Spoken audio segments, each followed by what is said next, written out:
The dining room sparkled with crystal and candlelight. Naomi adjusted the centerpiece one last time, her dark brown eyes scanning the table for any imperfection.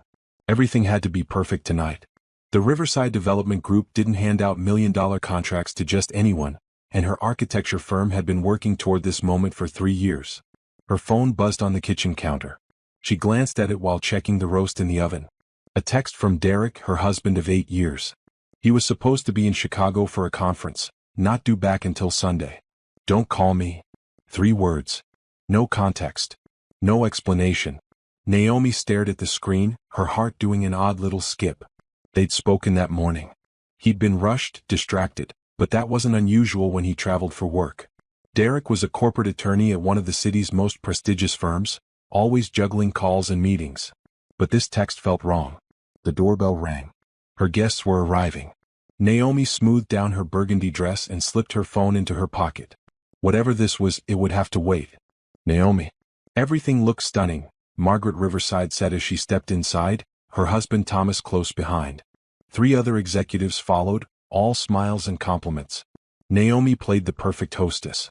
She poured wine, served appetizers, guided conversation about sustainable building practices and innovative design. But that text sat in her pocket like a stone. During the main course, while Thomas Riverside was explaining their vision for a new community center, her phone buzzed again. And again. And again. "Excuse me," she said with a gracious smile, standing. "I need to check on dessert." In the kitchen she pulled out her phone. 12 missed calls from Derek. No voicemails. Just calls, one after another, all in the last 10 minutes. Her hands trembled slightly as she typed, "I'm hosting the Riverside dinner. What's going on?" The response came in seconds. "Baby, please answer." "I can explain. Don't do anything crazy. I'm coming home." "Explain what? Come home from where?" Something cold settled in Naomi's stomach. She thought about the past few months. Derek working late. Weekend conferences. New cologne. The way he'd started password protecting his laptop when he used to leave it open on the coffee table. No. She pushed the thoughts away and typed, "Don't call me." She used his exact words. Let him feel what she'd felt reading them. Then she added, "Don't come home." She turned off the ringer and slipped the phone back into her pocket. When she returned to the dining room with the chocolate torch she'd spent all afternoon perfecting, her smile was bright and her hands were steady. Whatever was happening with Derek, she wouldn't let it ruin tonight. She'd worked too hard. "This looks incredible," Margaret said. "You're talented in the kitchen too?" "My grandmother's recipe," Naomi said, serving slices. "She always said you should feed people's souls, not just their stomachs." The conversation flowed. They discussed the community center project, timelines, budget considerations. By the time dessert was finished, Thomas Riverside was shaking her hand. "We'd like to move forward with your firm," he said. "Your vision for sustainable, community-focused architecture is exactly what we need. Let's set up a meeting next week to finalize the contract." Naomi felt the triumph surge through her, but it was muted by the weight of her phone in her pocket. She'd achieved what she'd been working toward for years, but something else, something in her marriage, was falling apart. After the guests left, she locked the door and finally looked at her phone. 37 missed calls. 42 text messages. All from Derek. She scrolled through them. They started angry, "Answer your phone." Then desperate, "Please Naomi, we need to talk." Then panicked, "Don't do anything until I get there. I'm on my way home." Home from where? Chicago was a 2-hour flight. He couldn't possibly be on his way unless he'd never been in Chicago at all. Naomi walked upstairs to their bedroom. She stood in the doorway, looking at the king-sized bed with its gray duvet, the matching nightstands, the framed photos of their wedding day. She looked young in those pictures, her dark skin glowing, her natural curls crowned with flowers. She'd been 25, fresh out of graduate school, believing in forever. She was 33 now. Older. Smarter.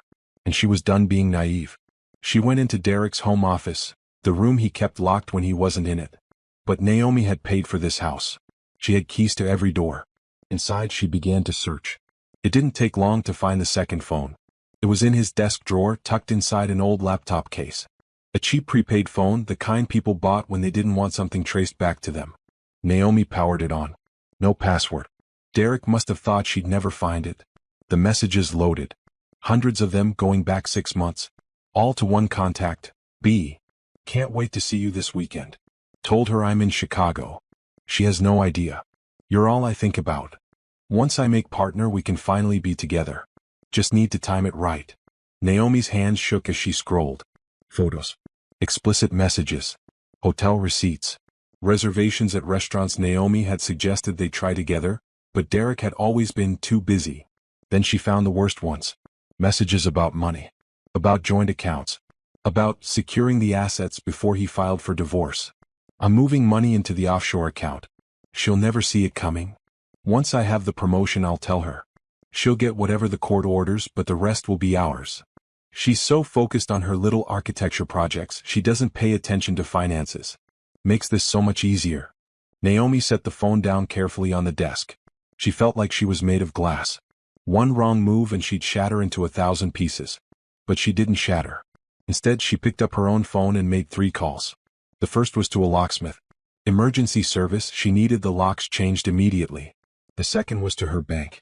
She needed to freeze all joint accounts first thing Monday morning. The third was to Harrison Webb, the toughest divorce attorney in the city. A man she'd met at a charity function last year who'd given her his card and said, "Call me if you ever need someone who fights to win." It was 11 p.m., but he answered. Harrison Webb. "Mr. Webb, this is Naomi Patterson. We met at the Children's Hospital Gala last year. I need to divorce my husband, and I need him destroyed." There was a pause. Then, "Tell me everything." Orchestrated narrative momentum through investigative discovery and emotional escalation. I need to continue with Chapter 2, maintaining the emotional intensity while building the evidence-gathering phase. Naomi needs to be smart, methodical, and discover more devastating details about Derek's betrayal and fraud. The locksmith arrived at midnight. By 12:30 a.m., every lock in the house had been changed. Naomi paid him extra for the late hour and the discretion. She didn't sleep that night. Instead, she sat in Derek's office with a prepaid phone, a notepad, and her laptop. She documented everything. Screenshots of messages. Photos of receipts. She created a detailed timeline of Derek's affair and his financial manipulation. The woman was Brianna Cole. 28 years old, a junior associate at Derek's law firm. Naomi found her professional photo on the firm's website. Pretty, ambitious, and apparently willing to help a married man steal from his wife. The affair had started 6 months ago at a firm retreat. The messages made that clear. Derek had been pursuing a promotion to partner, and Brianna had been helping him with case research. Late nights at the office turned into drinks, drinks turned into dinner, dinner turned into a hotel room. But it wasn't just an affair.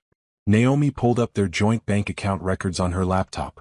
She'd always trusted Derek to handle their finances. He was the lawyer after all. She focused on her architecture firm and he managed their personal accounts. That trust had been a mistake. Over the past 6 months, small amounts had been disappearing. 500 here. 1,000 there. Never enough to trigger her attention, but together they added up to nearly $80,000. Naomi cross-referenced the dates with Derek's calendar. Every withdrawal coincided with a business trip or a late night at the office. She dug deeper. In a locked filing cabinet, which she jimmied open with a letter opener, she found bank statements for an account she'd never seen before. An offshore account in the Cayman Islands. Current balance, $127,000. Her hands clenched around the papers. That was her money. Money from her salary, from the bonuses she'd earned, from the inheritance her grandmother had left her.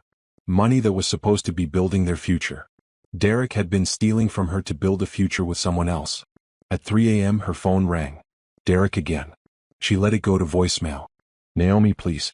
I know you're angry, but you need to let me explain. I'm at the house. The locks are changed? Baby, this is crazy. Just open the door and we can talk about this like adults. Please." She could hear the panic in his voice. At 4 a.m. he called again.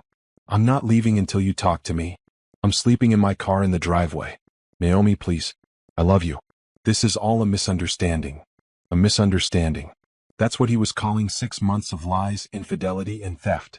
Naomi opened her laptop and started a new document. She titled it, Evidence of Marital Misconduct and Financial Fraud. She worked through the night, organizing everything into clear categories. By the time the sun rose, she had a 40-page dossier complete with screenshots, bank records, and a detailed timeline. At 7 a.m., she showered and dressed in a charcoal gray suit. Professional. Powerful. She looked at herself in the mirror.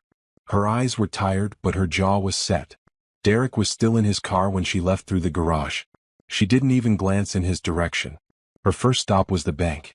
She called ahead and the manager was waiting. "Mrs. Patterson, I'm so sorry to hear about your situation," Sandra Miller said, gesturing to a chair in her office. "I need to freeze all joint accounts immediately," Naomi said, handing over the account numbers. "And I need statements for the past year for all of them." "Of course." Sandra's fingers flew across her keyboard. "The accounts are now frozen. Neither you nor your husband can make withdrawals without both signatures." "Perfect." Naomi pulled out a copy of the offshore account statement. "I also need you to tell me if this account has any connection to our joint accounts." Sandra's expression shifted as she examined the document. "I'll need to investigate this. If there are unauthorized transfers, we'll need to involve our fraud department." "Please do." Her second stop was Harrison Webb's office. The attorney's suite was on the 35th floor of a downtown high-rise. All glass and steel with a view of the entire city. His assistant led Naomi to a corner office where Harrison sat behind a massive mahogany desk. Harrison Webb was in his 50s, with silver hair and the sharp eyes of a man who'd won more cases than he'd lost. He stood when Naomi entered. "Mrs. Patterson, thank you for coming in. Thank you for seeing me on a Sunday." "I don't take many cases anymore," Harrison said, gesturing for her to sit. "But when you called last night, something in your voice told me this was worth my time. Was I right?" Naomi handed him the dossier she'd compiled. "My husband has been having an affair for 6 months. He's also been embezzling from our joint accounts and hiding money in an offshore account. I have evidence of everything." Harrison opened the file. His eyebrows rose as he read. He was quiet for several minutes, flipping through pages, studying screenshots. Finally he looked up. "This is excellent work. Very thorough. I'm an architect. I'm good with details. I can see that." He leaned back in his chair. "Here's what we're looking at. The affair itself is irrelevant in a no-fault divorce state, but the financial fraud? That's actionable. If he's been moving marital assets without your knowledge or consent, that's illegal. We can pursue criminal charges if we want to." "I want to." Harrison smiled. It wasn't a kind smile. "Good. Now, tell me what you want out of this divorce." "Everything," Naomi said simply. "I want the house. I want every penny he stole returned. I want him to pay for what he's done." "What about spousal support?" "I don't need his money. I make my own. I just want what's mine back." "And the mistress?" "I never want to see or speak to her. She's not worth my time." Harrison nodded approvingly. "I like your style. Most people in your position want revenge. You want justice. There's a difference." He pulled out a legal pad and started making notes. "We'll file for divorce immediately. Cite irreconcilable differences publicly, but we'll detail the affair and fraud in the filing. We'll request a full accounting of all marital assets, including that offshore account. We'll also request a forensic audit of all your joint finances." "How long will this take?" "If he fights it, could be 6 months to a year. But with this evidence, I doubt he'll fight very hard. He'll be too busy trying to avoid jail time." Naomi felt something settle in her chest. Not peace exactly, but determination. "There's one more thing," she said. "I found the affair through a prepaid phone hidden in his office. The messages indicate his mistress works at his law firm. I think there might be ethics violations there." Harrison's smile widened. "Even better. If she's helped him with anything involving your finances or this divorce, that's a conflict of interest. She could be disbarred." "Good." They spent the next 2 hours going through every detail. Harrison asked questions, made notes, and outlined their strategy. By the time Naomi left his office, she had a clear path forward. She was going to divorce Derek. She was going to take back everything he'd stolen. And she was going to make sure both he and Brianna faced consequences for what they'd done. But first, she needed more information. That afternoon, Naomi drove to Derek's law firm. She'd been there dozens of times over the years: holiday parties, firm dinners, promotional celebrations. The security guard recognized her. "Mrs. Patterson, good to see you." "Here to see Mr. Patterson?" "Actually, I'm meeting a friend for lunch," she lied smoothly. "Just wanted to drop something off at Derek's office first." The guard waved her through. Derek's office was on the 12th floor. She knew he wouldn't be there. He was still camped out in their driveway, calling her phone every 20 minutes. She used the key he'd given her years ago and slipped inside his office. It was immaculate as always. Derek was meticulous about his professional image. Law books lined the shelves. Diplomas hung on the walls. His desk was organized with military precision. Naomi sat down in his chair and opened his computer. No password. He'd always said he had nothing to hide from her. Another lie. She found his email first. Thousands of messages, most work-related. But there was a folder labeled personal that he'd tried to hide in his archives. She opened it. The emails between Derek and Brianna went back even further than the text messages. 8 months. They'd been planning this for 8 months. But it was one email in particular that made Naomi's blood run cold. Subject, the plan. From Derek Patterson to Brianna Cole. Baby, I've thought about this carefully. We need to be smart. Once I make partner, I'll have access to the firm's financial restructuring team. I can move our marital assets into accounts that will be hard for her to trace. I'll make it look like business investments that went bad. By the time I file for divorce, she'll get the house and whatever's left in our joint checking, but the real money will be protected. She's so focused on her architecture work, she doesn't pay attention to finances. She trusts me. That makes this easier. Once we're together, we'll have everything we need to start fresh. Maybe move to the coast, somewhere she can't find us. I'm thinking California. You've always wanted to live in San Diego. I love you. Soon we won't have to hide anymore. Naomi read the email 3 times. He'd been planning to leave her penniless. To steal everything and disappear with Brianna. She forwarded the email to her personal account. Then she searched for more. She found documents detailing offshore transfers. Partnership agreements Derek was about to sign. Financial projections showing how much he expected to make once he was promoted. And then she found the file that changed everything. It was labeled Construction Loan, Patterson Residence. She opened it. Inside were loan documents for a $200,000 home equity line of credit on their house. Signed 3 months ago. With her signature at the bottom. Except Naomi had never signed those documents. Her hands shook as she examined the signature. It was close to hers but not quite right. The loop on the N was wrong. The slant of the P was too steep. Derek had forged her signature. He'd taken out a $200,000 loan against their house without her knowledge, using a forged signature. That was fraud. That was a felony. She photographed every page of the document with her phone. Then she kept digging. She found more. Emails between Derek and Brianna discussing how they'd use the loan money to pay off Derek's gambling debts. Debts Naomi hadn't known existed. Apparently, Derek had a serious problem with online poker. The loan was supposed to make him look financially stable for his partnership review. But he'd already blown through most of it, which is why he'd started siphoning money from their joint accounts. Naomi sat back in Derek's chair, staring at the computer screen. Her husband wasn't just a cheater. He was a criminal. A fraud. A man so desperate to maintain his image and fund his double life that he'd committed multiple felonies. She forwarded every document to her personal email. Then she cleared the sent folder and shut down his computer. When she left Derek's office, she smiled at the security guard on her way out. "Have a great day, Mrs. Patterson." "I will," she said. "Thank you." And she meant it. Because she now had everything she needed to destroy Derek Patterson's life. Just like he'd tried to destroy hers. Derek was waiting on the front porch when Naomi arrived home that evening. He'd been there all day, judging by the coffee cups littered around his feet and the wrinkled state of his usually pristine suit.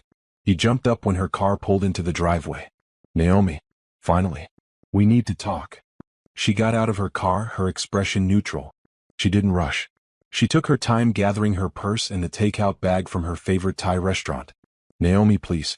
This is ridiculous. Change the locks back and let me in. We can work through this." She walked past him like he was invisible. "Are you seriously ignoring me right now? I'm your husband." Naomi stopped at the front door and finally looked at him. Really looked at him. Derek was 35, handsome in that generic corporate way, sharp jaw, styled brown hair, expensive suits. She used to think he was the most attractive man in any room. Now she just saw a stranger. A liar. A thief. "You're not my husband anymore," she said calmly. "My husband wouldn't have done what you did. Baby, I made a mistake. I know that. But we can fix this. We can go to counseling. We can." "How much did you steal from me, Derek?" His mouth closed. His eyes shifted away from hers. "The offshore account," Naomi continued. "The withdrawals from our joint accounts. The home equity loan you took out with my forged signature." "How much?" The color drained from his face. "How did you? How much?" "I can explain all of that. It's not what you think." $327,000, Naomi said. "That's how much?" That's what I've found so far. Who knows how much more there is?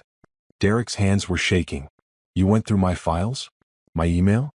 That's a violation of my privacy. Naomi actually laughed. It was a cold, bitter sound. Your privacy? You stole from me. You forged my signature on legal documents. You committed fraud. And you're worried about privacy? I was going to pay it all back. With what? Your gambling losses? Or were you planning to pay it back with the money you planned to steal when you filed for divorce? Derek's face went white. You read the emails. Every single one. She pulled out her phone and scrolled through her photos. Would you like me to read them out loud? She's so focused on her architecture work, she doesn't pay attention to finances. That was a nice touch. Made me sound stupid. I never said you were stupid. No, you just treated me like I was. She put her phone away. You need to leave, Derek. I'm not discussing this with you on my front porch. Our front porch? I paid for half this house. No, you didn't. I paid for this house with the inheritance from my grandmother. You contributed to the mortgage payments, sure. But the down payment? The renovations? That was all my money. My grandmother's money. Money you've been stealing. I'm not leaving until we talk. Then you'll be sleeping in your car again. She turned toward the door. Derek grabbed her arm. It wasn't aggressive, but it was desperate. His fingers wrapped around her wrist, holding her in place. Please, he said. Please, Naomi. Don't do this. I love you. I made mistakes, but I love you. We can get past this. Naomi looked down at his hand on her arm. Then she looked up at him. You love me? You stole from me. You lied to me. You betrayed me. You planned to leave me with nothing. And you did all of that while telling another woman you loved her. So forgive me if your words don't mean anything anymore. She pulled her arm free and stepped inside, slamming the door in his face. Through the window, she could see him standing there, staring at the closed door like he couldn't believe what had just happened.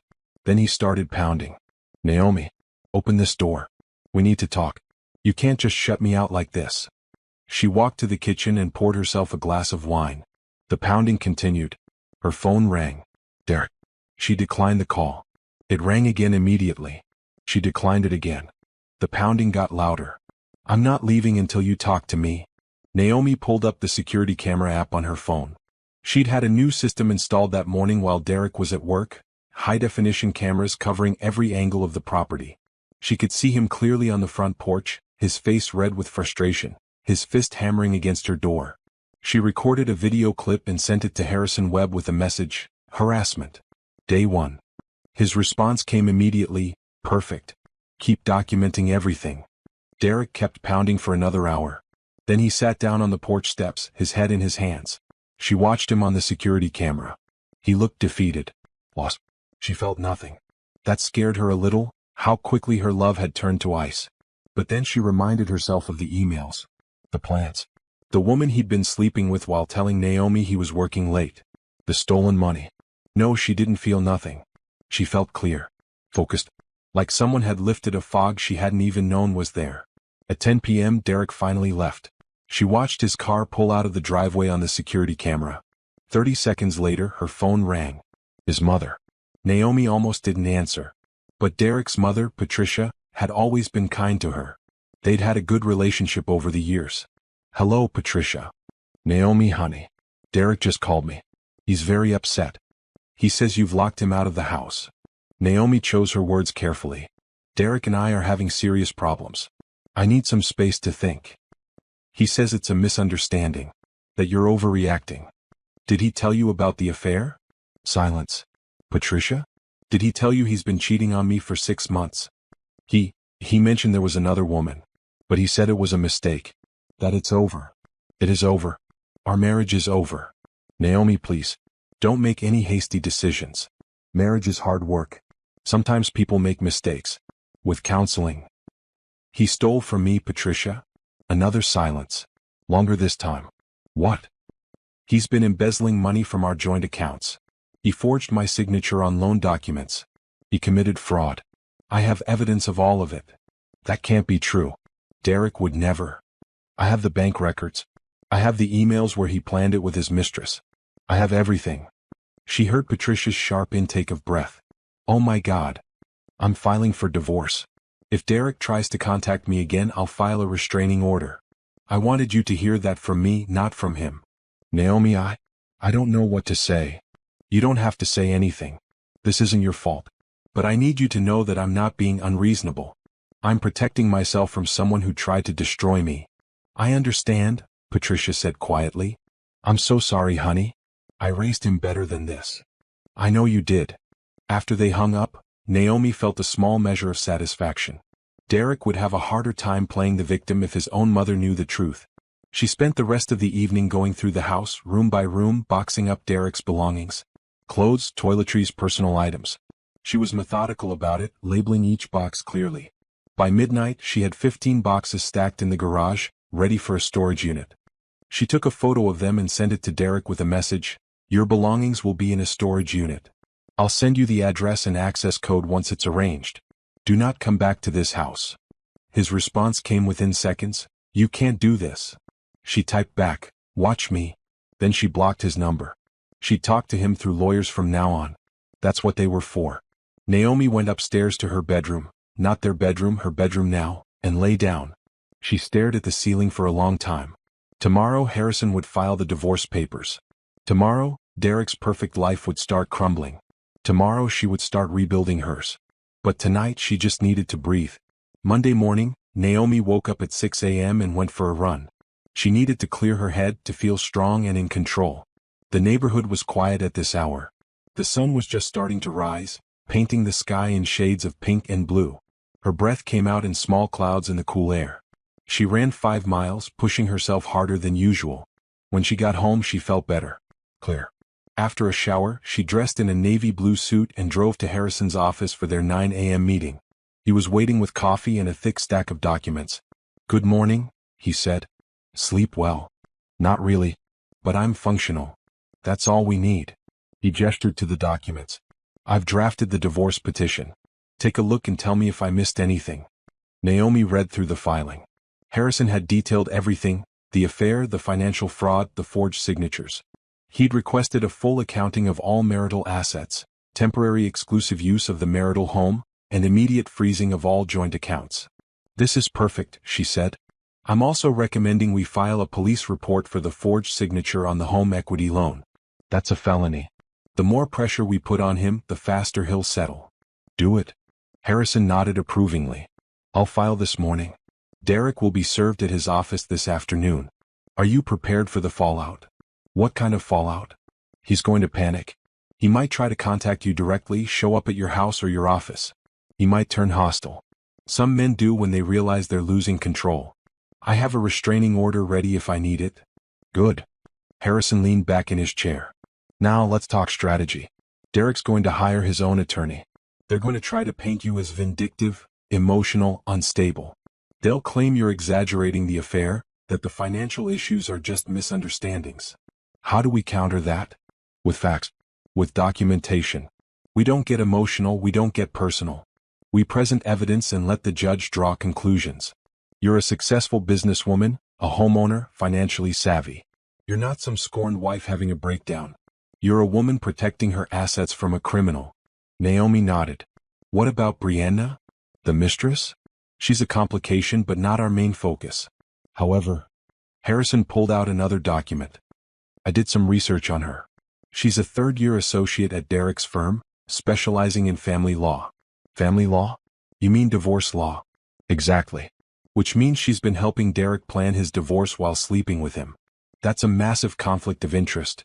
We can report her to the State Bar Association." "Will that help our case?" "It helps establish pattern of behavior. It shows Derek's been calculating about this, not just caught up in passion. It shows he's been actively planning to defraud you with help from someone who should have known better professionally." "Then do it." They spent the next hour going over every detail of the case. Harrison had already hired a forensic accountant to trace all of Derek's financial transactions over the past 2 years. They'd requested Derek's complete employment records from his law firm. They'd even subpoenaed his personal phone records. "This is going to get ugly," Harrison warned. "Are you sure you're ready for that?" "I'm ready to fight for what's mine." "Good. Because Derek's not going to go down without a fight." But Harrison was wrong about that. Derek didn't fight. Derek collapsed. The process server caught Derek at his law firm at 2:30 p.m. Naomi knew because Harrison called her immediately after. "He's been served." His reaction was interesting. What happened? According to the process server, Derek read the first page, turned white, and had to sit down. His colleagues had to help him to his office. Building security had to call a doctor because they thought he was having a heart attack. Naomi felt no sympathy. Was it a heart attack? No. Panic attack. The doctor gave him something to calm down and recommended he go home. He can't come home. I know. I made that clear in the filing. He's not allowed within 500 feet of the residence pending the hearing. An hour later, Derek's attorney called Harrison. His name was Ronald Shapiro, a divorce attorney with a reputation for being expensive and aggressive. Harrison put the call on speaker so Naomi could hear. Mr. Webb, this is Ronald Shapiro representing Derek Patterson. I've reviewed your divorce filing and I have to say, these allegations are completely outrageous. Which allegations specifically? Harrison asked calmly. All of them. The affair, the financial fraud, the forged signatures. My client denies everything. Really? Because we have extensive documentation proving all of it. Documentation that was obtained illegally. Mrs. Patterson accessed my client's private email and files without permission. Mrs. Patterson accessed a computer in her own home that had no password protection. There's no expectation of privacy for files stored on a shared device in a marital residence. There was a pause. We'd like to meet to discuss a settlement. Settlement? Harrison raised his eyebrows at Naomi. Your client was served 3 hours ago. My client wants to avoid a protracted legal battle. He's willing to negotiate. Tell Mr. Patterson we'll see him in court. Harrison hung up. That was fast, Naomi said. That was panic. Derek knows we have him. Shapiro's trying to settle before we expose everything publicly. But we're not settling. Not yet. Not until Derek understands exactly how much trouble he's in. The next day, Naomi met with the forensic accountant Harrison had hired. Her name was Dr. Rachel Chin, a woman in her 40s with sharp eyes and a PhD in financial analysis. Mrs. Patterson, I've reviewed your joint account records and the documents you provided, Dr. Chin said, spreading papers across the conference table. The pattern is clear. Your husband has been systematically moving money out of your joint accounts for the past 8 months. How much total? $127,000 from your joint accounts. Another $200,000 from the home equity loan. But there's more. Naomi's stomach tightened. More? I found 3 credit cards in your name that you didn't open. The charges total about $65,000. Luxury items mostly. Jewelry, electronics, weekend trips to expensive hotels. He opened credit cards in my name?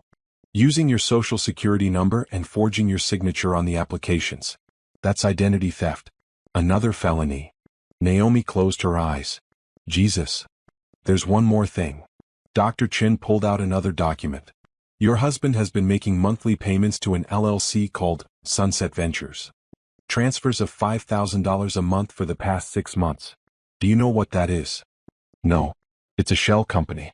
Registered in Delaware, which is common for hiding ownership. But I did some digging. The company was formed 8 months ago. The listed agent is Brianna Cole. His mistress. Yes. My theory? They set up this LLC to funnel money into. Probably planning to use it after the divorce to start a new life together. The money's technically not in either of their names, so it would be harder to trace in a divorce proceeding. Naomi felt her hands clench into fists. Can we get it back? All of it. Once we prove fraud, the court can order full restitution plus penalties. And this Sunset Ventures discovery? This is big. This shows premeditation. This shows they were planning this together for months. What about Brianna? What happens to her? If she knowingly participated in defrauding you, she's committed a crime. She could face criminal charges. And as an attorney, she'll almost certainly be disbarred. Naomi stood up and walked to the window. Outside, the city sprawled beneath her. From this height, everything looked small and manageable. I want to file a police report, she said. For all of it. The forged signatures, the identity theft, the fraud. All of it. Are you sure?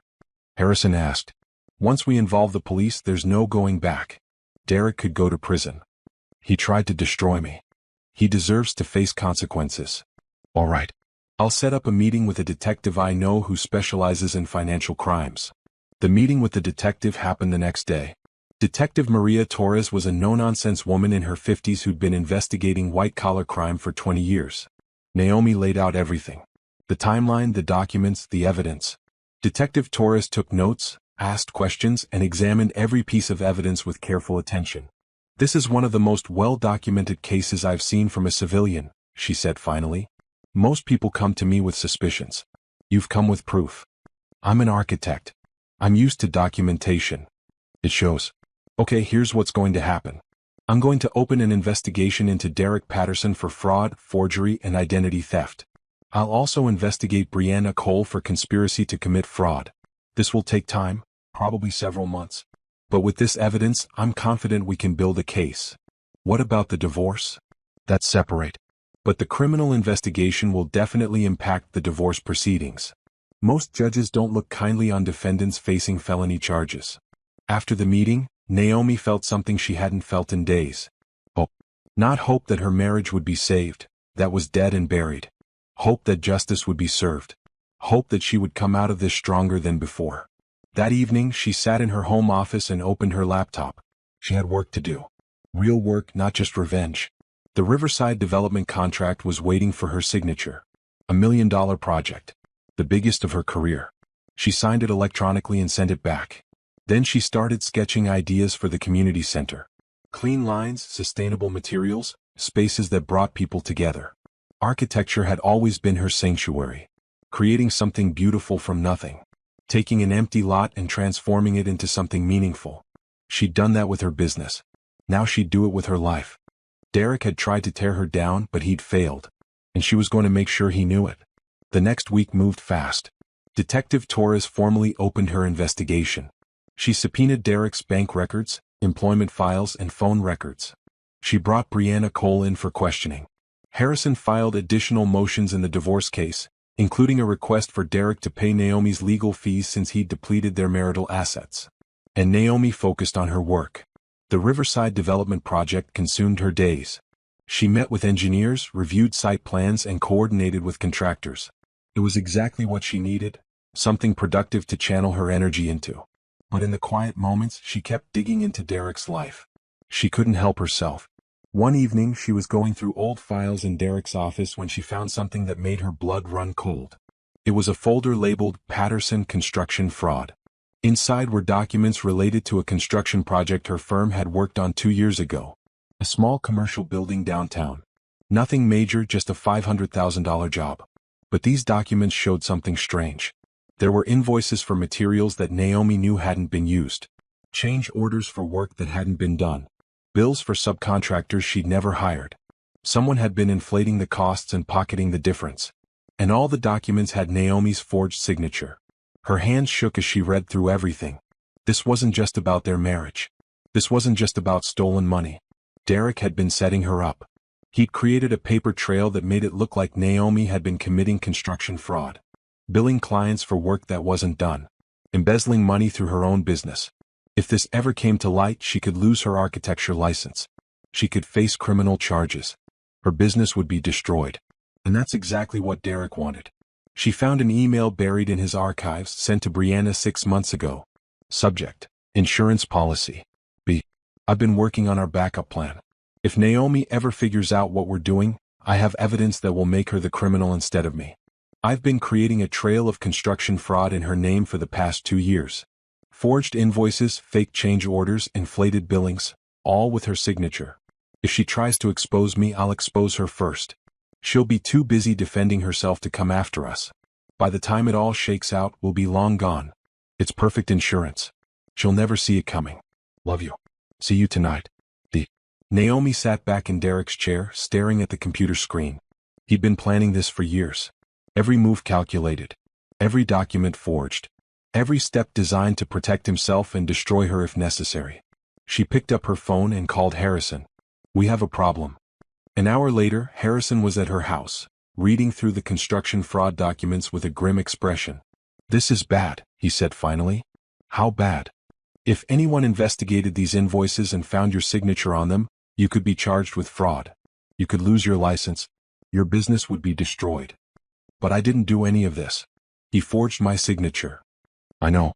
But proving that will be difficult. The signatures are good forgeries. A handwriting expert might be able to tell the difference, but it won't be obvious. Naomi felt panic rising in her chest. So what do we do? Harrison was quiet for a long moment, thinking. We go on offense, he said finally. We take this to the client who was defrauded. We show them what Derek did. We make him the criminal, not you. But won't that put my business at risk? It's already at risk. If Derek decides to use this against you, you're finished. But if we expose it first, if we come forward with the truth, we control the narrative. We show that you're the victim, not the perpetrator. Naomi nodded slowly. Okay. What's the first step? We call the client. We set up a meeting. And we bring Detective Torres with us. The client was Gerald Morrison, owner of Morrison Commercial Properties. He'd hired Naomi's firm to design and manage the construction of a small office building 2 years ago. The meeting took place in his office downtown. Gerald was in his 60s, a self-made man with a reputation for fairness. Harrison, Naomi, and Detective Torres sat across from him.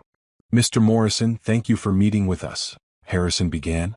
We have some disturbing information about the construction project my client's firm managed for you 2 years ago. Gerald's expression hardened. What kind of information? Naomi took a breath. Someone has been defrauding you, billing you for materials and labor that were never provided. The invoices have my signature on them, but I didn't sign them. They were forged. Forged? By who? By my husband. My soon-to-be ex-husband. She laid out all the evidence. The forged invoices. The fake change orders. The email where Derek bragged about creating the fraud trail as insurance. Gerald's face grew darker with each revelation. How much are we talking about? He asked. Detective Torres consulted her notes. Based on the invoices, approximately $75,000 was billed for work that wasn't performed. $75,000? Gerald's voice rose. That son of a bitch stole $75,000 from me? I didn't know, Naomi said urgently. I swear I had no idea this was happening. Derek handled all the billing for my firm back then. I trusted him. I didn't know he was forging my signature and inflating costs. Gerald looked at her for a long moment. I believe you, Naomi. I've worked with you on other projects since then. You've always been honest and professional. This doesn't fit your character. Thank you. But I want my money back. With interest. You'll get it, Harrison said. We're pursuing criminal charges against Derek Patterson. He'll be ordered to make full restitution. And what about Naomi's firm? Is my building structurally sound? Did she cut corners because he was stealing the materials budget? No, Naomi said firmly. The building is exactly as specified. I used quality materials and reputable contractors. Derek was just adding fake invoices on top of the real ones. The actual construction was never compromised. We can have an independent inspector verify that if you'd like, Harrison offered. Gerald nodded. Do it. I want a full inspection. If there are any issues, I'll expect them corrected at your expense. Of course. After the meeting, Detective Torres added the construction fraud to her investigation. Another felony. Another nail in Derek's coffin. But Naomi knew this was just the beginning. If Derek had done this to one client, he might have done it to others. She spent the next 3 days reviewing every project her firm had worked on during the years Derek handled her billing. She found 2 more instances of fraud. Smaller amounts, $20,000 here, $30,000 there, but still significant. Each time, Derek had created fake invoices with Naomi's forged signature. Each time he'd pocketed the money. In total, he'd stolen $125,000 from her clients while making it look like she was the thief. Harrison helped her contact each client. Each meeting was painful but necessary. She explained what Derek had done, provided evidence, and offered full restitution. Most of the clients were understanding. They'd worked with Naomi for years and knew her character. They believed her when she said she was a victim too. But the damage to her reputation was real. Word spread in the commercial development community. Naomi's firm became known as that company whose owner's husband stole from clients. She lost 2 potential contracts because clients didn't want to risk working with her. It hurt. It hurt badly. But she kept going. She met with her insurance company. Her professional liability insurance would cover some of the restitution payments, though not all. She met with her accountant to restructure her business finances. She met with a PR consultant to manage the damage to her reputation. And through it all, she documented everything for the divorce case. 2 weeks after serving Derek with divorce papers, they had their first court hearing. It was just a preliminary hearing to set temporary orders while the divorce proceeded. But it was Naomi's first time seeing Derek since she'd locked him out of the house. He looked terrible. His suit was wrinkled. His hair was messy. He had dark circles under his eyes. He wouldn't look at her. Brianna was there too, sitting in the gallery. She was pretty in a polished way, blonde hair, perfect makeup, expensive suit. She looked nervous. The judge was Angela Morrison, a woman in her 50s with a reputation for being tough but fair. Harrison presented their case first. He outlined the affair, the financial fraud, the forged signatures, the construction scheme. He presented evidence methodically, professionally. Derek's attorney, Shapiro, tried to argue that Naomi was exaggerating. That Derek had made some mistakes but nothing criminal. That the money was all marital assets anyway, so it wasn't really theft. Judge Morrison cut him off. Mr. Shapiro, are you seriously arguing that forgery isn't a crime? Your Honor, my client denies forging any signatures. He denies it? Despite the handwriting analysis? Despite the documents? Despite the email where he admits to creating a fraud trail? Shapiro had no good answer. Judge Morrison made her ruling. All marital assets were frozen. Naomi got exclusive use of the house. Derek was ordered to stay 500 feet away from Naomi at all times. And Derek was ordered to pay Naomi's legal fees. Mr. Patterson, Judge Morrison said, looking directly at Derek. I'm not making any final determinations today, but I want to be very clear. If even half of what Mrs. Patterson's attorney has presented is true, you're in serious trouble. I strongly suggest you cooperate with the discovery process and be completely honest with this court. Do you understand? Derek nodded mutely. As they left the courtroom, Naomi felt Brianna's eyes on her. She turned and looked at the other woman directly. Brianna looked away first. Good. Outside the courthouse, Harrison was jubilant. That went better than I expected. Judge Morrison is on our side. What happens next? Discovery. We request every document, every email, every financial record. We depose Derek. We depose Brianna. We build an ironclad case. And then we go to trial and take everything. Naomi nodded. How long? 3 to 6 months. Maybe longer if Derek fights. He'll fight. He has too much to lose. Then we'll fight harder. That evening, Naomi got a call from an unknown number. She almost didn't answer, but something made her pick up. Hello? Naomi? Just Brianna. Brianna Cole. Please don't hang up. Naomi's hand tightened on the phone. What do you want? I need to talk to you. About Derek. About everything. Can we meet? Please? Absolutely not. Please. You don't understand. I didn't know. You didn't know he was married? His wedding ring didn't give it away. I knew he was married, but he said you were getting divorced. He said it was just a matter of paperwork. And you believed him? I don't know what I believed. I was stupid. I was selfish. But I'm paying for it now. The police have questioned me 3 times. The Bar Association is investigating me. I'm going to lose my license. Good. Naomi, please. I just want to explain. I don't want your explanation. I don't want your apology. I don't want anything from you. You helped my husband steal from me. You helped him commit fraud. You destroyed my marriage and damaged my business. And now you want sympathy? I didn't mean. I don't care what you meant. Stay away from me. If you contact me again, I'll file harassment charges. She hung up. Her hands were shaking. She felt angry and sick and vindicated all at once. Brianna was scared. Good.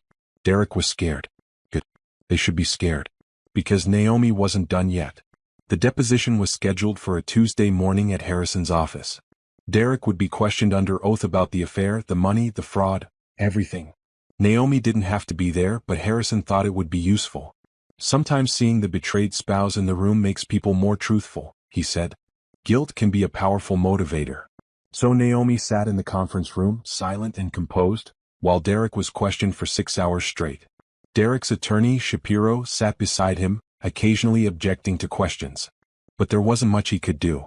This was discovery. Everything was fair game. Harrison was methodical and ruthless. Mr. Patterson, when did your affair with Miss Cole begin? Derek shifted uncomfortably. June of last year. And you were still married to Mrs. Patterson at that time? Yes. You were living with her? Sharing a bed?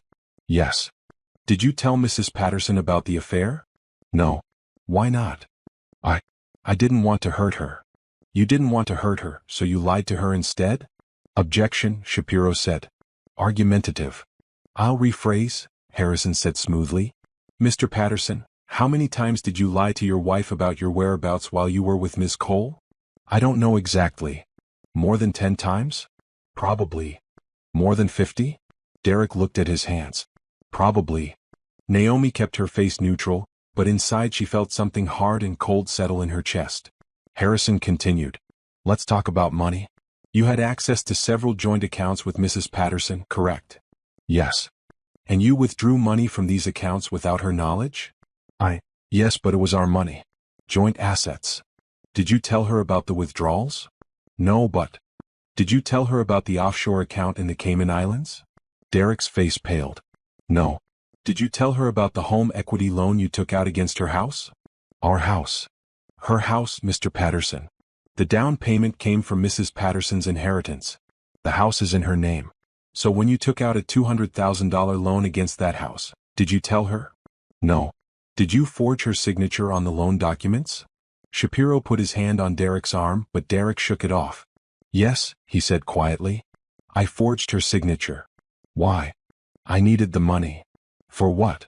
Derek was silent. Mr. Patterson, why did you need $200,000? I had debts. What kind of debts? Gambling debts. Naomi's eyes widened. She hadn't known the extent of it. Harrison leaned forward. How much did you owe? About $180,000. To who? Various people. Online poker sites mostly. Some sports betting. And your wife didn't know about this gambling problem? No. So you forged her signature on a loan to pay off gambling debts she didn't know about, using a house she paid for without telling her? Yes. Harrison let that sit for a moment. Then he continued. Let's talk about the construction fraud. You worked as a billing manager for your wife's architecture firm for 3 years, correct? Yes. And during that time did you create false invoices? Shapiro interrupted. My client invokes his Fifth Amendment right against self-incrimination on that question. Interesting, Harrison said. So you're admitting there's something criminal there to incriminate yourself about? Objection. Harrison smiled. Let me ask it differently. Mr. Patterson, did you have access to your wife's business accounts? Yes. Did you have signature authority on those accounts? Yes. Did you ever sign your wife's name to documents without her permission? Again, Shapiro advised Derek to invoke the Fifth Amendment. They went around and around for hours. Derek admitted to the affair. He admitted to hiding money. He admitted to the forged signatures on the loan documents. But on the construction fraud he took the fifth on every question, which was basically an admission of guilt. By the time the deposition ended, Derek looked exhausted and defeated. Naomi stood up to leave. Derek spoke for the first time since the questioning ended. Naomi, please. Can we talk? She looked at him. Really looked at him. This man had been her husband for 8 years. She'd loved him. She trusted him. She built a life with him. And he'd been planning to destroy her the whole time. No, she said simply and walked out. That evening, Naomi was working late at her office when she heard a knock on the door. She looked up. Through the glass, she could see Derek and Brianna standing in the hallway. Together. Her blood went cold. She walked to the door but didn't open it. You're violating the restraining order. This is a public building, Derek said. I'm allowed to be here. Not within 500 feet of me, you're not. Leave now or I'm calling the police. Naomi, please, Brianna said. We just want to talk. We want to explain. Explain what? How you both decided to ruin my life. It's not like that, Derek said. We never wanted to hurt you. Things just happened. Naomi actually laughed. It was a bitter, harsh sound. Things just happened? Is that what you're going with? You accidentally had an affair? You accidentally stole money? You accidentally committed fraud. I made mistakes, Derek said. I know that. But I never wanted it to come to this. If you just talk to me, if you just listen. Listen to what? More lies. Brianna stepped forward. Naomi, I'm sorry. I know I hurt you. I know what I did was wrong. But Derek and I, we're in love. We're together now. And we want to move on with our lives. If you could just be reasonable about the divorce settlement. Reasonable? Naomi's voice rose. You want me to be reasonable? You helped him steal from me. You helped him commit fraud. You're facing criminal charges. And you want me to be reasonable? We could all move past this if you just stop being so vindictive, Brianna said. You're destroying Derek's life. You're destroying my career. And for what? Because your marriage didn't work out? Marriages end all the time. It doesn't have to be this dramatic. Naomi stared at her in disbelief. You think I'm being dramatic? You think this is about a failed marriage? Isn't it? No. This is about justice. This is about consequences. This is about making sure you both understand that you can't lie and steal and cheat and just walk away. We're not asking to just walk away, Derek said. I'll pay you back. We can work out a settlement. You can have the house, the retirement accounts, whatever you want. Just drop the criminal charges. Let us move on. No. Naomi. No. You stole from me. You forged my signature.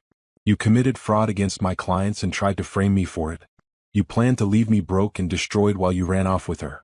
And now you want me to just let it go. She pulled out her phone. You have 10 seconds to leave before I call the police. Derek's expression hardened. Fine. Be that way. But you should know, I'm not going down without a fight. You think you have all the evidence? I have evidence too. Evidence that will make you look just as guilty as me. The construction fraud you tried to frame me with? Detective Torres already knows about that. I turned it in myself. Your little insurance policy is worthless. Derek's face went white. You went to the police? I went to everyone. The clients, the police, the bar association. I exposed everything you did before you could use it against me. So whatever threats you think you have, they're empty. She turned to Brianna. And you? The bar association is reviewing your case right now. They're going to disbar you. You'll never practice law again. So maybe instead of trying to negotiate with me, you should be figuring out what kind of career you'll have when this is all over. She pulled out her phone and dialed 911. I'd like to report a restraining order violation. Derek and Brianna fled before the police arrived. But Naomi had gotten what she needed. The building's security cameras had recorded the entire confrontation. Derek admitting he wanted her to drop the criminal charges. Brianna calling her vindictive. Harrison would love this. The trial date was set for 6 weeks later. In that time, Detective Torres built her case. She had the bank records, the forged documents, the emails between Derek and Brianna planning the fraud. She had testimony from the clients Derek had defrauded. She had everything. The prosecutor, a sharp woman named Jennifer Hayes, was confident they could get a conviction. But the divorce trial would happen first. Naomi was nervous the morning of the trial. She'd been confident through everything else, but now, facing a judge who would decide the fate of her marriage and her assets, she felt anxiety creeping in. Harrison met her outside the courthouse.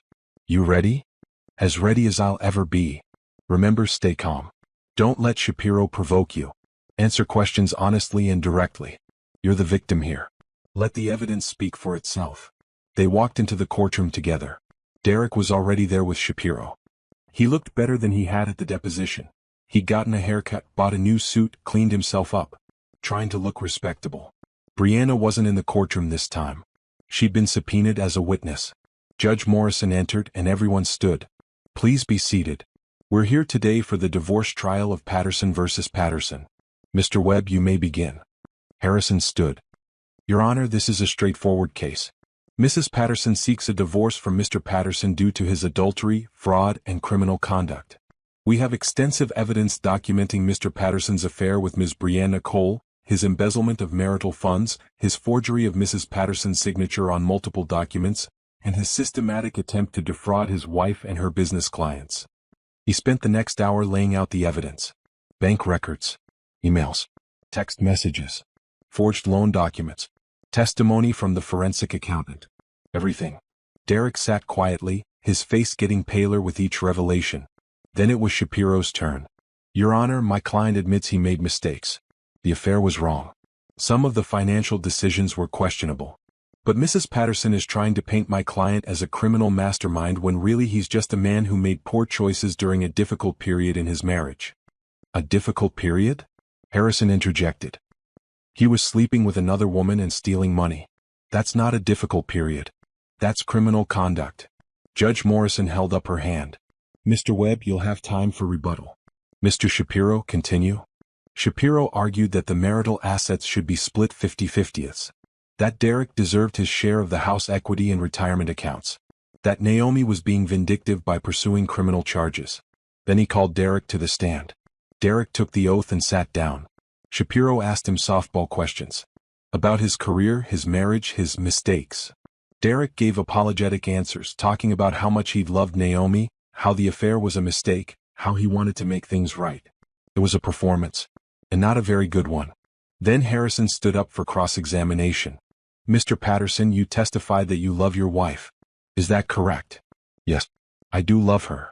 You love her so much that you had a 6-month affair? That was a mistake. You love her so much that you stole $127,000 from your joint accounts? I was going to pay it back. With what money? The money you lost gambling? Or the money you stole from her business clients? Objection, Shapiro said. Sustained, Judge Morrison said. Rephrase, Mr. Webb. Mr. Patterson, did you forge Mrs. Patterson's signature on a home equity loan application? Derek hesitated. Yes. And on multiple construction invoices related to her business? I invoke my Fifth Amendment right. Your Honor, I'd like to remind the court that Mr. Patterson is currently under criminal investigation for these exact crimes. His refusal to answer is essentially an admission. Noted, Judge Morrison said. Harrison continued. Mr. Patterson, you testified that you wanted to make things right with your wife. Is that true? Yes. Then why did you and Ms. Cole confront Mrs. Patterson at her office 2 weeks ago and threaten her? I didn't threaten her. I was trying to talk to her. You told her to drop the criminal charges. You told her she was being vindictive. You violated a restraining order to tell her this. Does that sound like making things right? Derek had no answer. Harrison pulled out his phone and played the security camera footage from Naomi's office building. The entire confrontation in high definition with audio. Derek's voice came through clearly. Just drop the criminal charges. Let us move on. And Brianna, you're destroying Derek's life. You're destroying my career. Judge Morrison's expression grew darker as she watched. When the video ended, Harrison said, Mr. Patterson, does that look like a man trying to make things right? Or does it look like a man trying to avoid consequences? I just wanted to talk to her. By bringing your mistress along and demanding she drop criminal charges? Derek looked at his lawyer helplessly. Harrison wasn't done. Mr. Patterson, let's talk about Sunset Ventures LLC. Are you familiar with that company? Derek's eyes widened. Yes. You and Ms. Cole created that company 8 months ago, didn't you? Yes. And you've been funneling money from your marital accounts into that LLC? It was an investment. An investment in what? A business opportunity. What kind of business? Derek was silent. Mr. Patterson, what kind of business were you and your mistress investing in? We were going to start a consulting firm. A consulting firm? While you were still married to Mrs. Patterson? While you were stealing money from her? It wasn't stealing. What would you call it? It was marital assets. I had a right to them. Did you have a right to forge your wife's signature? Did you have a right to commit identity theft by opening credit cards in her name? Did you have a right to defraud her business clients and try to frame her for it? I never tried to frame her. Really? Harrison pulled out the email Derek had sent to Brianna. The one about creating an insurance policy by building a fraud trail in Naomi's name. He read it aloud. The courtroom was silent. Derek's face crumbled. I was angry. I didn't mean it. You didn't mean to create false invoices with your wife's forged signature? You didn't mean to make it look like she was defrauding her own clients? What exactly didn't you mean, Mr. Patterson? Derek couldn't answer. Harrison turned to the judge. Your Honor, I have no further questions for this witness. But I'd like to call Brianna Cole to the stand. Brianna was brought in. She looked terrified. She took the oath and sat down. Harrison didn't waste time. Miss Cole, you're an attorney, correct? Yes.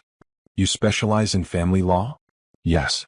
So you understand attorney-client privilege? You understand conflicts of interest? You understand professional ethics? Yes. And yet you began a sexual relationship with a married man who was a colleague at your firm? Yes. Did you advise Mr. Patterson on his divorce while you were sleeping with him? Brianna looked at her lawyer. She'd been smart enough to bring representation. He nodded. I refuse to answer on the grounds that it may incriminate me.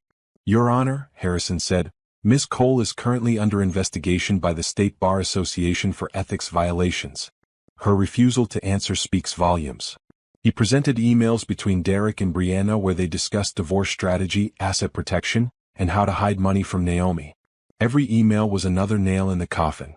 By the time Harrison finished, Brianna was in tears and Derek looked like he wanted to disappear.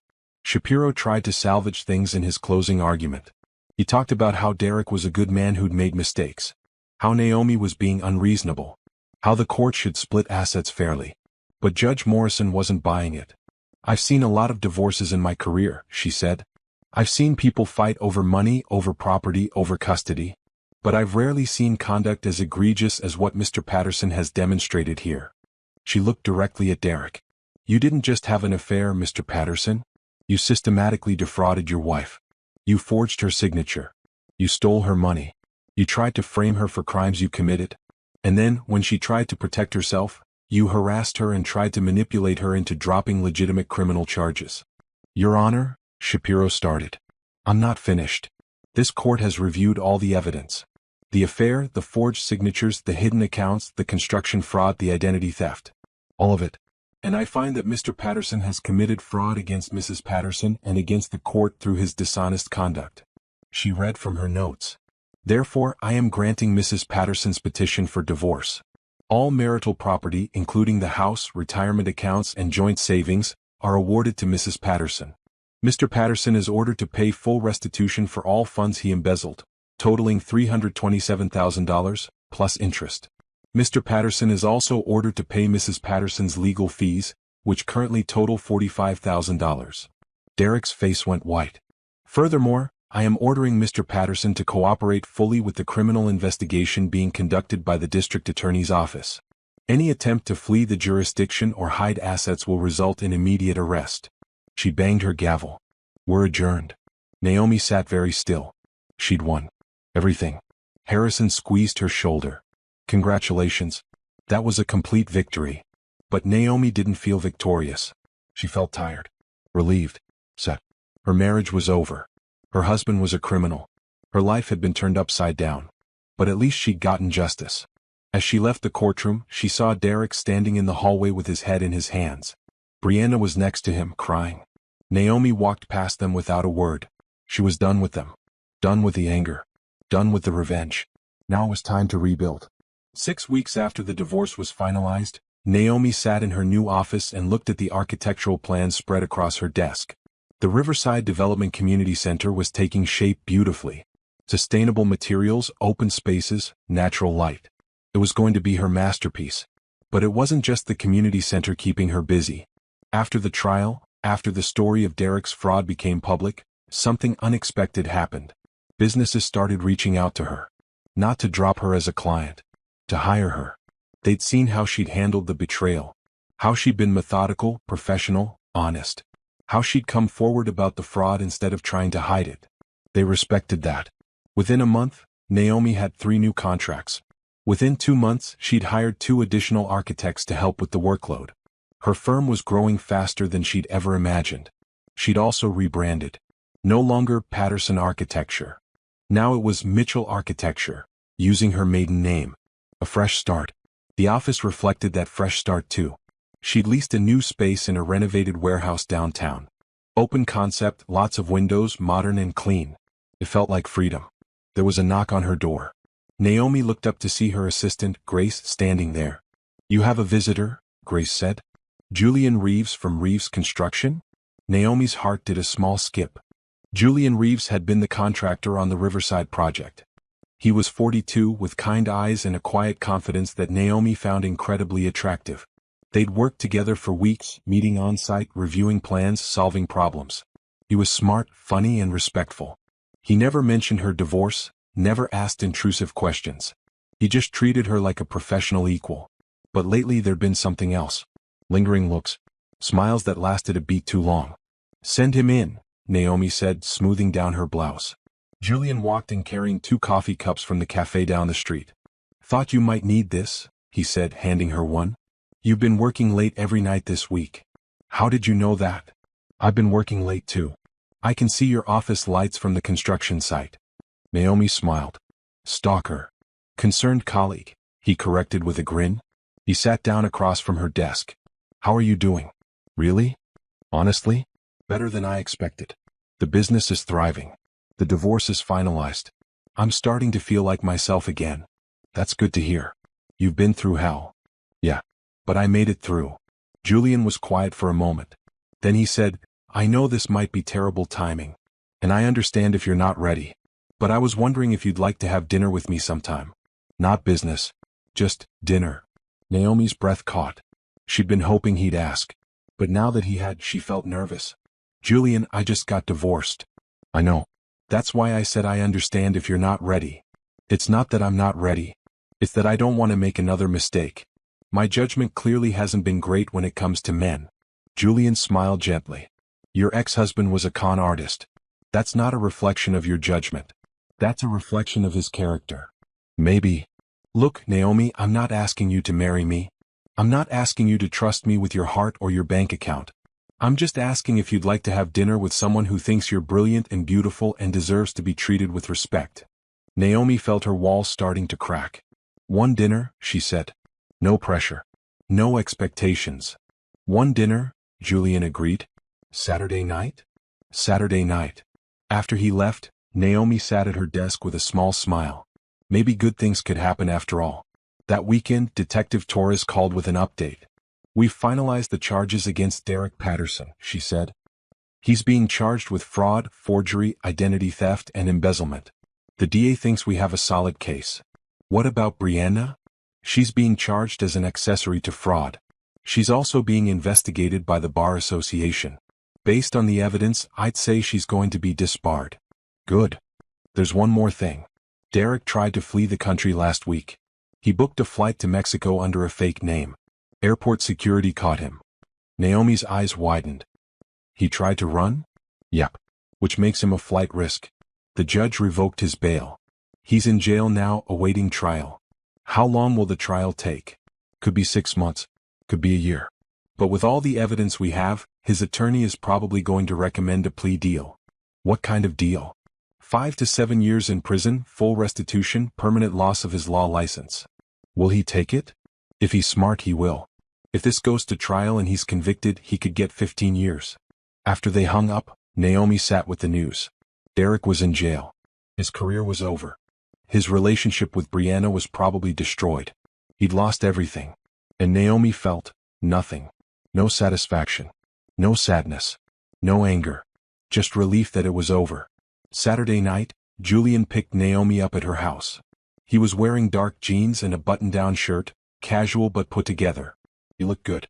You look beautiful, he said when she opened the door. Naomi had chosen a simple black dress and heels. Nothing too fancy but elegant. Thank you. You clean up pretty well yourself. Dinner was at a small Italian restaurant downtown. Quiet, intimate, perfect. They talked about everything. Not just work but life. Julian told her about growing up in North Carolina, about losing his father to cancer when he was 20, about starting his construction company from nothing. Naomi told him about her grandmother, the woman who'd raised her and left her the inheritance that bought the house. About her dreams of building spaces that brought communities together. That's why you're so good at what you do, Julian said. You don't just design buildings. You design connection. That's the goal. Well, you're succeeding. The Riverside Center is going to be incredible. They talked for hours. The restaurant closed around them and they didn't even notice. When Julian drove her home, he walked her to the door. I had a really good time tonight, he said. Me too. Can we do it again? Naomi smiled. Yeah, we can. He leaned in slowly, giving her time to pull back if she wanted. She didn't. Their kiss was soft, gentle, perfect. When they pulled apart, Julian was smiling. Good night, Naomi. Good night, Julian. She watched him drive away, then went inside and leaned against the door. For the first time in months, she felt hopeful. Not just hopeful. Happy. 4 months later, Derek's criminal trial began. Naomi didn't attend. She didn't need to. Detective Torres kept her updated, and Harrison provided summaries of the proceedings. The trial lasted 3 weeks. The prosecution presented overwhelming evidence. Bank records, forged documents, emails between Derek and Brianna planning the fraud, testimony from defrauded clients. Derek's attorney tried to argue reasonable doubt. Tried to suggest Naomi had access to the accounts too, that maybe she was involved. But the jury didn't buy it. After 2 days of deliberation, they came back with a verdict. Guilty on all counts. Derek was sentenced to 7 years in prison. Full restitution to Naomi and all defrauded clients. Permanent disbarment. Brianna accepted a plea deal. 3 years probation, permanent disbarment, and a requirement to testify against Derek if needed. When Harrison called to tell Naomi the verdict, she was at a construction site with Julian. It's over, Harrison said. He's going to prison. Thank you, Harrison. For everything. You did most of the work yourself. I just made sure it was admissible in court. After they hung up, Julian looked at her. Everything okay? Yeah. My ex-husband was just sentenced. 7 years in prison. How do you feel? Naomi thought about it. Relieved. Like I can finally close this chapter. Julian pulled her into a hug. They'd been dating for 4 months now. Taking it slow, building trust. Naomi had been hesitant at first, but Julian was patient. He never pushed, never demanded. He just showed up, consistently, with kindness and respect. He was everything Derek wasn't. You ready to move forward? He asked. Yeah, I think I am. The final piece of closure came a week later. Naomi received a letter from Derek, forwarded through Harrison's office. It was handwritten, 3 pages long. She almost didn't read it, but curiosity got the better of her. Dear Naomi, I know you probably don't want to hear from me. I know you probably hate me. I don't blame you. I'm writing this because my therapist says I need to take accountability for what I did. So here it is. I destroyed our marriage. I destroyed your trust. I hurt you in ways I can never undo. I was selfish. I was scared. I was drowning in debt and I thought I could fix it all on my own. But instead of being honest with you, instead of asking for help, I lied. I stole.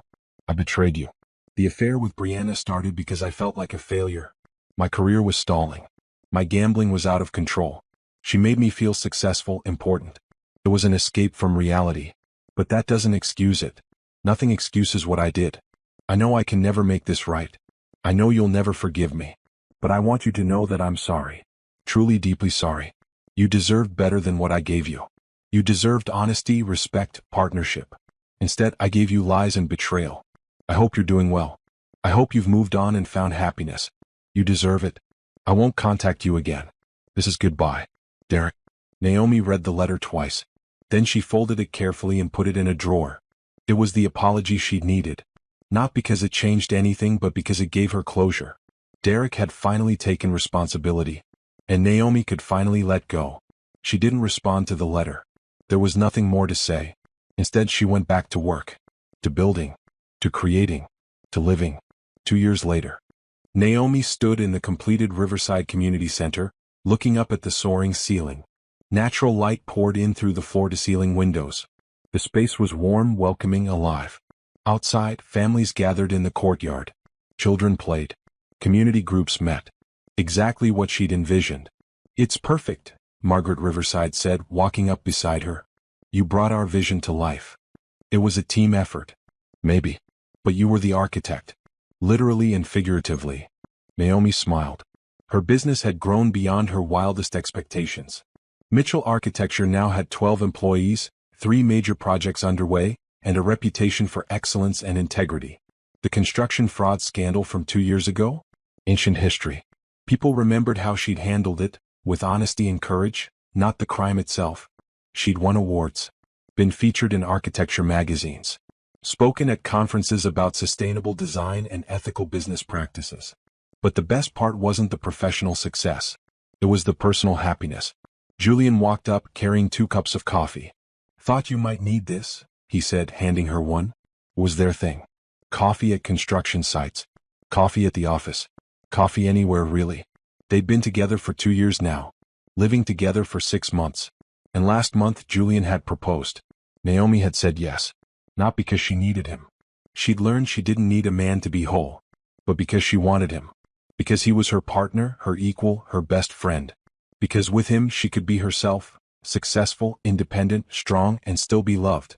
How does it feel? Julian asked, looking around the community center. Seeing your vision come to life? Like I'm exactly where I'm supposed to be. He kissed her temple. You are. Later that evening, they drove to the plot of land they'd purchased together. 3 acres just outside the city, with views of rolling hills and distant mountains. They were building a house. Not a huge house. Just enough space for them, maybe a couple of kids someday. Sustainable design, of course. Solar panels, rainwater collection, passive heating and cooling. Naomi had designed every detail. Julian was overseeing the construction. It was perfect collaboration. How long until it's finished? Naomi asked, walking through the framed-out rooms. 6 months, maybe less. Just in time for the wedding. They were getting married in the fall. A small ceremony, just family and close friends. Nothing fancy. Just honest, real, beautiful. Like their relationship. Naomi's phone rang. She glanced at the screen. Unknown number. She almost didn't answer, but something made her pick up. Hello? Naomi? It's Derek. Her blood ran cold. How did you get this number? I'm in prison, remember? They let us make phone calls. I got your number from my mom. Naomi made a mental note to talk to Patricia about boundaries. What do you want? I wanted to hear your voice. I've been thinking about you. About us. About what we had. We don't have anything, Derek. We're divorced. You're in prison. What we had is dead. I know. But I can't stop thinking about what might have been. If I'd made different choices. If I'd been honest with you from the start. But you weren't. You made your choices. Now you're living with the consequences. I know. But Naomi, please. Just listen. I get out in 4 years. I've been working on myself. Going to therapy. Dealing with my gambling addiction. I'm a different person now. Good for you. When I get out, maybe we could talk. Maybe. No. Naomi. No, Derek. There's no, maybe we could talk. There's no second chance. There's no us. You destroyed that. You don't get to call me from prison and expect me to hold on to hope that we'll reconcile someday. But I love you. No, you don't. You love the idea of me. The safety net. The life we had. But you don't love me. If you loved me, you wouldn't have done what you did. She heard him breathing on the other end of the line. I'm engaged, Derek. To a good man who treats me with respect. Who's honest with me. Who's building a life with me, not destroying it. I'm happy. Really, genuinely happy. And I'm not giving that up for someone who proved he doesn't deserve me. Naomi, please. Don't call me again. Don't contact me. Don't ask your mother for my number. Move on with your life and let me move on with mine. She hung up. Her hands were shaking slightly, but not from fear or sadness. From finality. That was the last piece. The last thread connecting her to her old life. Now it was cut. Julian walked over and took her hand. You okay? Yeah. I'm perfect. And she meant it. She looked at the house they were building together. At the life they were creating. Derek had tried to destroy her. Instead, he'd freed her. Freed her to become the woman she was always meant to be. Successful. Strong. Independent. Well, not despite what she'd been through. Because of it. She'd risen from the ashes of her old life and built something better. Built something beautiful. And she was never looking back.